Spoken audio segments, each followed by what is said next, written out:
Hey everyone, it's Emily Tressa.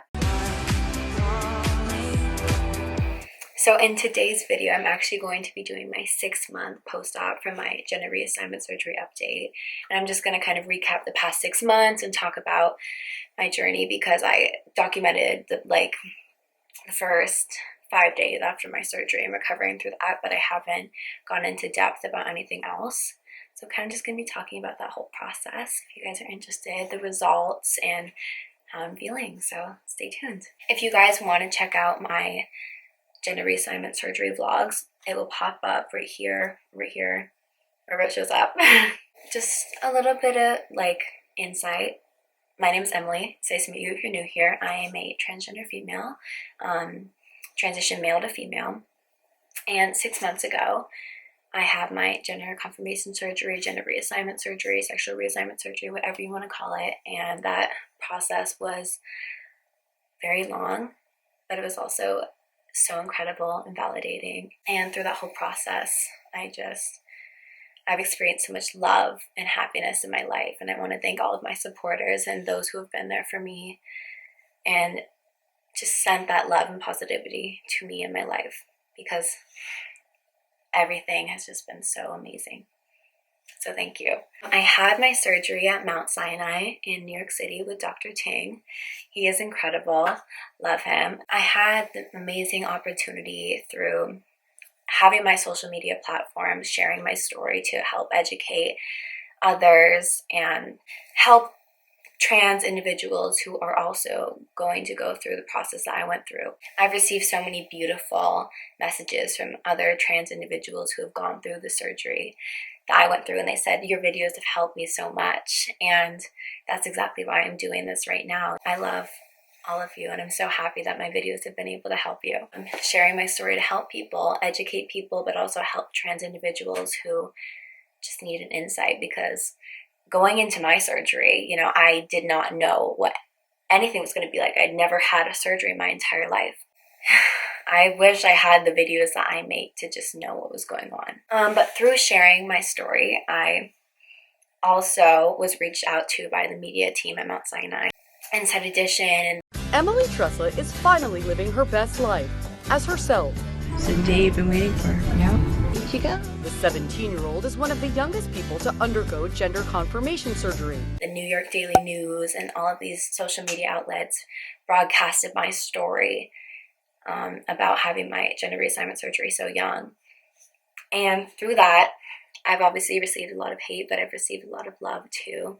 I had a 6th surgery vlog that I never uploaded from the 6th day after surgery, but I lost a lot of the footage, but I'll insert some of it here. But pretty much 6 days after my surgery, I had my post-op appointment, and that's when they took my catheter and my packing and everything out from down there. My 6th day post-op appointment is when they took out my catheter, which was, a bag that held my pee in it, connected to a tube that just went right up to my urethra. And they took my wound back out, and that was another tube that was up there that drained out blood.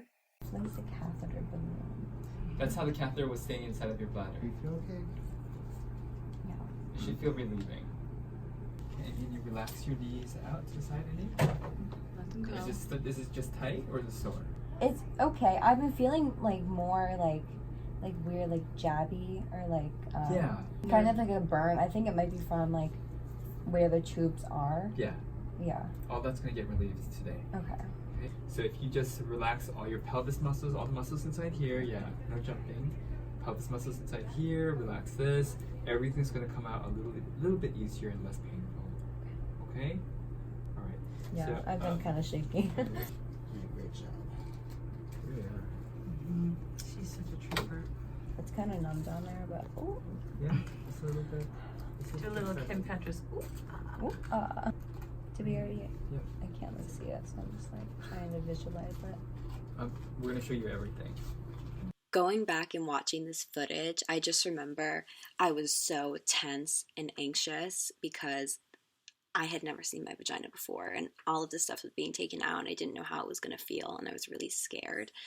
And I mean, you can see the expression on my face. I'm just like, what is going on. I can't see what's going on, and I was still numb and swollen down there, so I didn't understand. So keep that in mind when watching these clips, because I was just like, what is happening?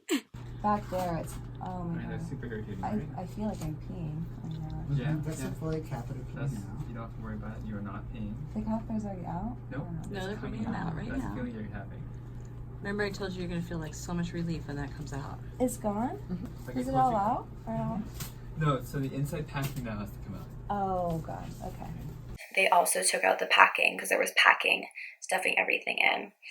And that was definitely a process. When they took it out, it was, I felt like a clown car almost, or like, you know, when they pull out the ribbon, that's what it felt like. It definitely burned. All right, so I'm gonna have Jonas pull the packing inside out. Okay. It's gonna be like a big magic trick. We're gonna be pulling around the string. And then we're gonna show you everything. Okay. Okay? Let me know when it's magic trick time. Is it happening? Mm-hmm. Breathe, wow. Do you want to hold my hand? It burns a little bit. Oh, I feel pressure relief though. This is the weirdest feeling. It's all out. Oh my god. Fantastic. How's that I'm feel? so shaky. I was so nervous for this, but it wasn't as bad as I thought it would be. How are you feeling? I'm okay. They wouldn't let me leave the hospital or the doctor's office until I had peed. And I remember I was sitting on the toilet for probably like half an hour to an hour, and my brain was just like, how do I do this? You guys, I have to pee for the first time right now. And I don't know how to do that. Because everything had just been rearranged and I had to figure it out on my own, you know? Hi, so I've been sitting in the bathroom for probably like 20 minutes. And I can't pee, which is kind of scary. So I'm just gonna sit here and hopefully we'll see, because I did chug a ton of water, but I don't feel like I have to pee and I can't. It's so weird because I have to like retrain everything. It's a crazy thing to think about, how I have to retrain like my body because this is so new. And it's hard because I'm still like so numb down there and like swollen, so I can't really feel much at all, except for like little pains and pressure. We're leaving. I peed. It's okay. I'm doing good. I've reached a whole new level of not caring at all. Because before having a penis, it's like there's something to travel through. I don't know, it just, everything was reworked around, so I had to figure it out. So I was just sitting there like, am I gonna pee? And then I finally did, and I was like, that's the craziest thing ever. It didn't hurt at all. It was just like, I can't believe I just did that. I did gain weight after surgery, and that's totally normal because I was recovering. I wasn't working out. You know, I used to work out like anywhere from 3 to 5 days a week before. And when I was not doing that after surgery, I couldn't, you know. I couldn't even put my legs together for like a few weeks. I remember I would like waddle like this, and my mom would like make fun of me for it, but it was so funny.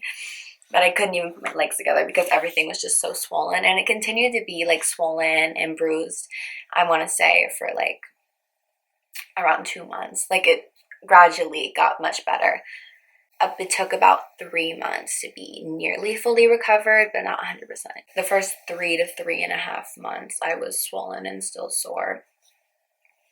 But at like the 3 months to 3.5 month mark, I was like nearly fully healed.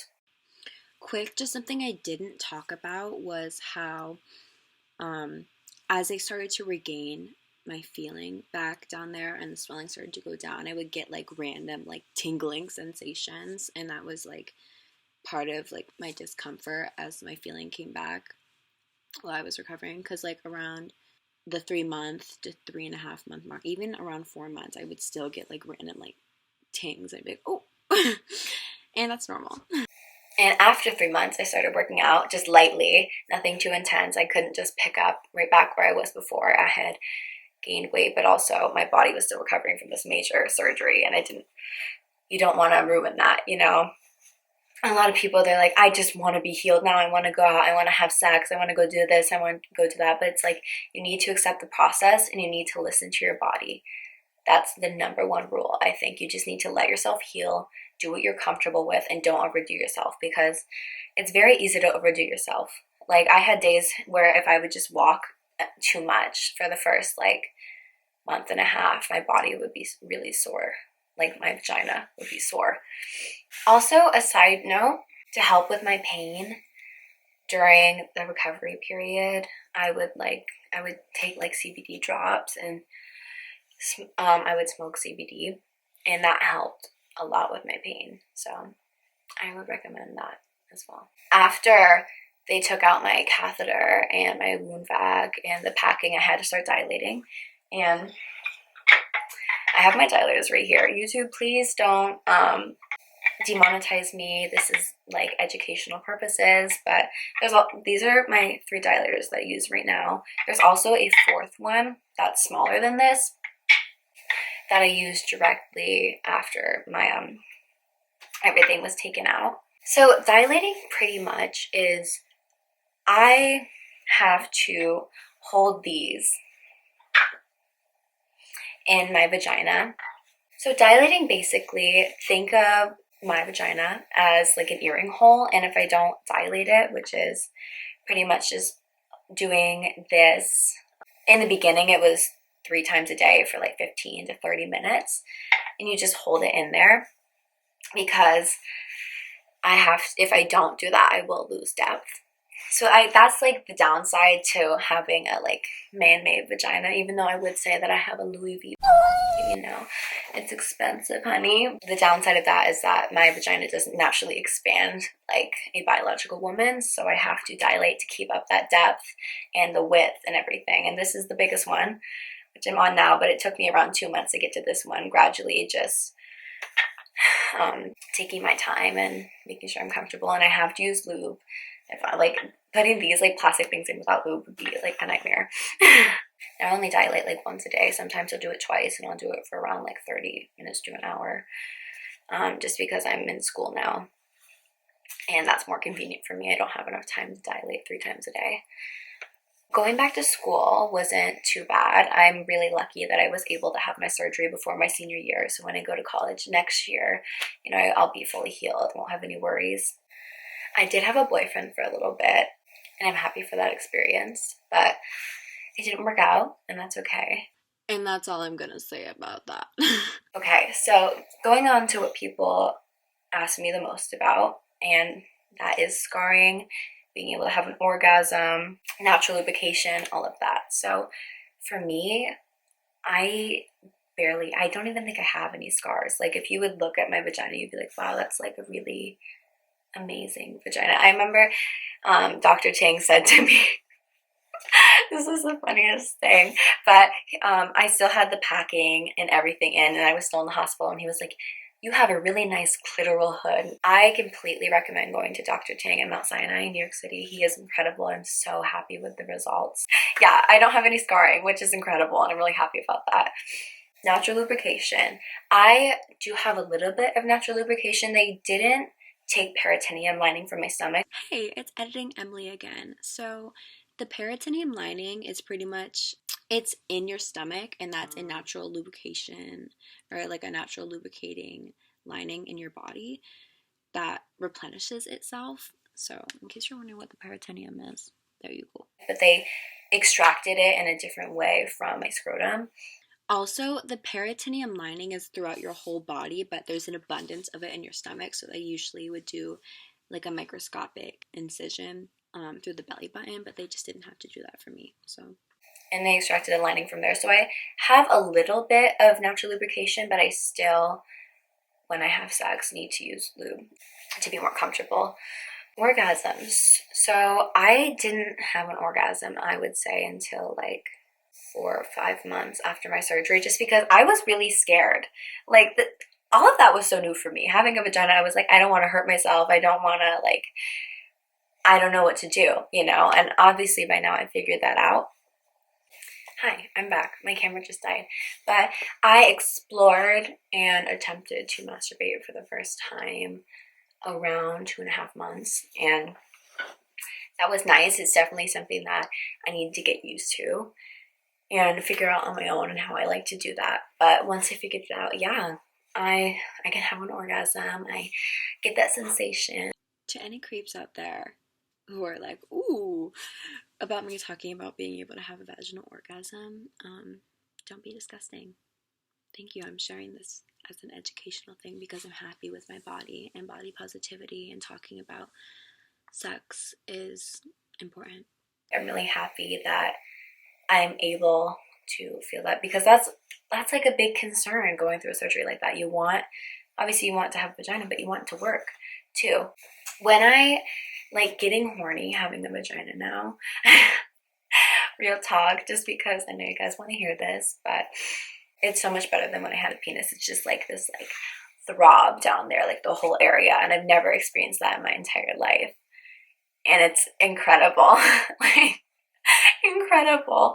Like for me, I don't really get horny unless I have like an emotional type of connection, but like when I do feel that, it's great.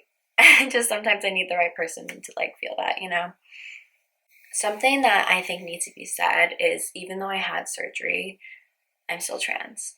And that's something that a lot of people, like, I don't know, like even if I go into dating or whatever, I realize that me being trans will still be an issue no matter if I had surgery or not. And recently that's kind of like affected my mental health, just because I'm like, oh, I've worked so hard to be in the body that I have right now. I've worked my off. I went through this huge surgery and recovery, and it's a hard feeling to feel like you're not appreciated, but that's why you just need to know that you're a bad everything's gonna be okay, everything will fall into place when the time is right. And that's where I'm at right now. But it definitely, like, I had a realization a few weeks ago, and I was just like, a realization a few weeks ago, and I was just like, wow, like, I was talking to this guy, and I told him I'm trans after he got to know me, and he was like, nope, bye. It's just like, why is this still an issue for people? But I think it also has to do a lot with the fact that I'm only 18. Going back to like the final picture, I'm so happy with the results, and I don't think my recovery or anything could have gone any smoother. I know that's not the case for everyone, and I know a lot of trans people have complications after surgery, and I want everyone to know I'm not bragging about this. I'm simply sharing my experience, and I'm just very proud and happy of everything I've gone through. And I'm so grateful for the people in my life, and that I have this platform to share this with you guys and help everybody. And I think the big question at the end of the day is, am I happy? Yes, I'm happy. And so many people will say, you're mutilating your body, you're doing this. Like, I've gotten so many just negative comments, and it's like, no, this is who I am, and I'm the happiest and most comfortable I've ever been in my body in my entire life. Some people just can't stand to see a person like me, or a trans person, a gay person, anyone be happy or successful in their life, you know, because there's so much just ignorance and uneducation in this world, and that's period. You know, I can work out now, I can do all this, I can wear clothing that I just didn't feel comfortable in before. I can wear leggings and pants and things that are flat on that area and not have to tuck. Tucking before was painful. I would get like infections sometimes from trying to hide my penis. And now I don't have to worry about that. I can wear one pair of underwear and go. I can throw my leggings on and feel comfortable. And I can just cry like thinking about it right now, because I just never, like going into this surgery, I didn't know what the results were going to be. I didn't know if I was going to have complications. And I'm just so lucky and blessed. And I think a lot of it is just that I went into this process having the right mindset. And that's all you can do. You just need to feel the process, let everything happen. And, you know, your journey is your own journey, and that's just how it happens. What's next for me in the future? Well, I'm applying to college right now. That's crazy.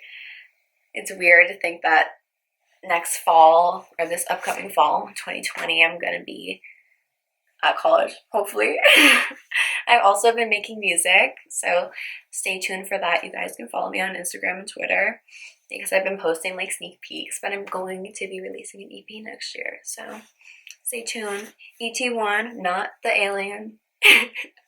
My EP will be out next year, and I'm working on that right now, so I'm really excited. I'm bringing that pop music that the world just needs in their lives, and you can vibe with. If you're going to take anything away from this video, I would just say it's a process. Everything takes time. And there were so many days where I was like, this, I'm in pain, struggling. And I would like, everything down there was swollen and I was confused. And there were times where I questioned everything. You know, it was like, was this worth it? Is this okay when I was in pain? And it's a process. And I want you to know that everything will work out how it's supposed to. And you just need to have the right mindset and know that everything will be okay. I love all of you guys. Thank you so much for following me, supporting me, sending me all your love and just positive energy. Sometimes I really need it, you know, and we all have those days. If you want to see more of me, don't forget to subscribe, give this a thumbs up, comment videos you'd like to see in the future. I'm trying to upload more. I've been really busy with school because I'm still in high school. I'm a senior. If you guys want to see more of me besides just my YouTube channel, you can follow me on my Instagram at Emily Tressa, my Twitter Emily_Tressa, and then my Snapchat is Emder32. So yeah, I can't believe it's been 6 months. This is crazy. That feels so weird to me. It's crazy how time. It's like, I swear, it took the anticipation. I waited almost 18 years to have my surgery. And now, after having surgery, the time flew by like that. But the 6 months leading up to my surgery felt like a decade, I swear. Now I'm fully back to normal. You know, I work out probably like 4 to 6 days a week. And that's kind of iconic, you know? That I can do that now. I can go run and I'm like, my vagina doesn't hurt. That's great. So, gotta love it. Okay? Period. I'm just rambling on. I love you guys. Thank you for watching. My skin looks so greasy.